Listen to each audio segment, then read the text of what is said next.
Freedom isn't rare because it's hard. It's rare because most people are trained not to want it.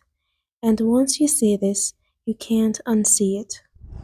From childhood, we were taught a simple formula: study hard, follow the rules, get a job. Freedom is promised as a reward, but here is the truth: obedience was never designed to lead to freedom. The system doesn't need independent thinkers, it needs predictable behavior. Predictable people are easier to manage, easier to replace, and easier to control. That's why questioning is discouraged and obedience is rewarded.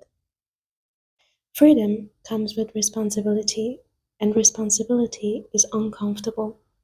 Freedom means risk, uncertainty, no guarantees. So most people choose comfort, even if it costs them control over their own life. Books on power, money, and human behavior reveal one pattern: those with control don't trade time for survival.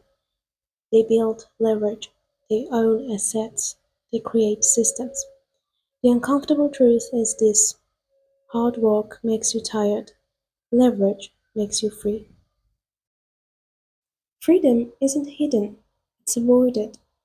Because once you're free, you can't blame anyone else, and most people would rather stay trapped than accept full responsibility. This isn't motivation, it's reality. The system won't stop you from leaving, it will just make staying comfortable. The question is simple: will you stay obedient or become free?